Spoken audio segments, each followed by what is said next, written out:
Hi, I'm Mark Orwell for Highbrow Magazine, and I've got a movie review for you.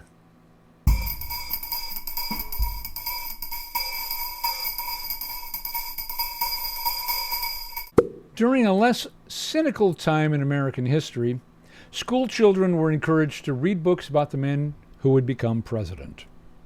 All the tropes we still know today were built upon and glorified. Teddy Roosevelt charging up San Juan Hill, Abe Lincoln splitting wood, JFK in the spirit of PT 109, Herbert Hoover, and, well, maybe not every president. George Washington presents a problem, though, one that the film Young Washington tries to resolve. Most Americans recall that Washington, in an anecdote that is surely among the greatest fabrications of history, chopped down a prized cherry tree. When confronted by his father, George supposedly confessed to the crime. "I cannot tell a lie. I did cut it with my hatchet." The next thing you know, Washington was leading the newly formed American army in a revolution against the evil English, thus earning the undying love of a nation and the first presidency of the United States. But what happened in between? That's where young Washington begins. Cherry trees aside, George and his mother, played by Mary Louise Parker, are left nearly destitute following the death of the father. George, desolate, is comforted by his half-brother Lawrence, played by John Foss, whom he has seemingly never met. "Buck up, young man, plant your feet on the ground and trudge forward. Your mother will need a man about the house, and it's you." Words to that effect. Lawrence, who has done well for himself, serves as a surrogate father and advisor. But like their father, Lawrence too suffers an untimely death. George has only himself and his grand ambition to rely on. George is nothing if not tenacious. He sneaks into a party thrown by Lord Halifax, introduces himself to all the important people, and volunteers his assistance to them. In particular, he offers to survey the vast, uncharted lands of Lord Fairfax beyond the Blue Ridge Mountains, in the remote and frightful Ohio Valley, where only Native Americans and Frenchmen dare to go. That's the setup. No spoilers here.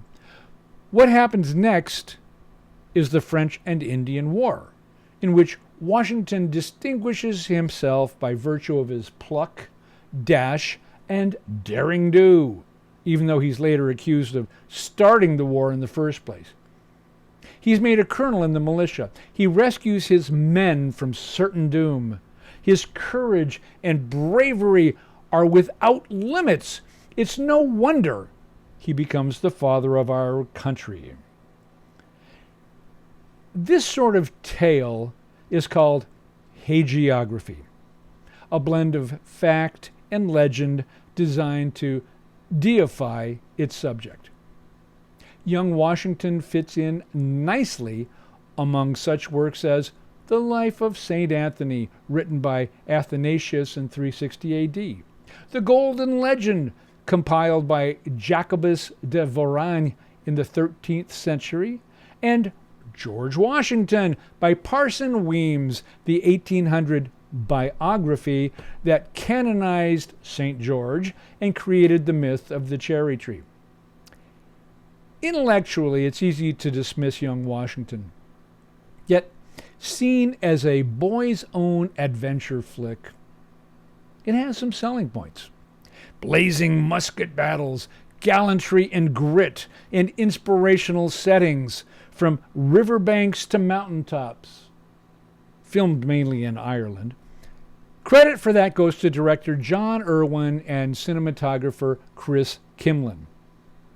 Washington himself, played by the 22-year-old William Franklin Miller, was never as good-looking as his portrayer.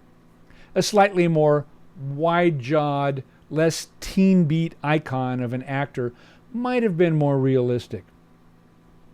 But Franklin Miller manages to hold his own despite his cover boy countenance.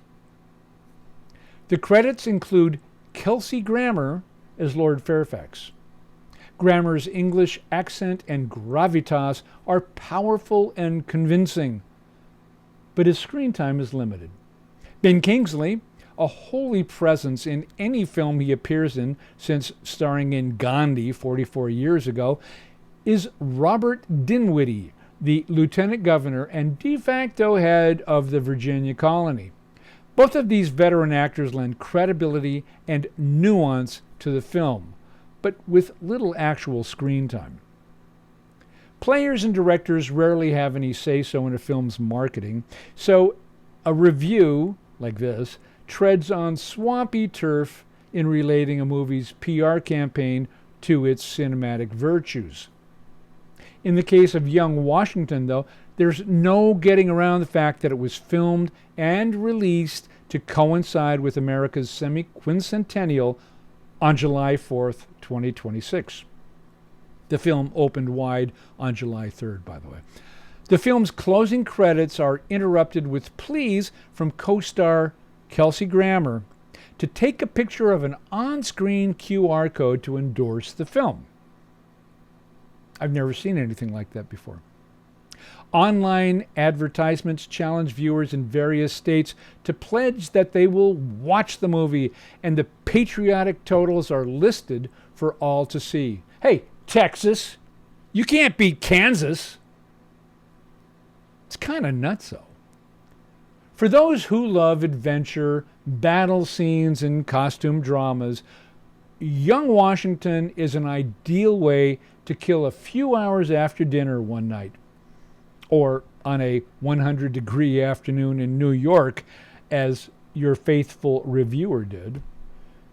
Those hoping for serious historical biography will have to wait a while.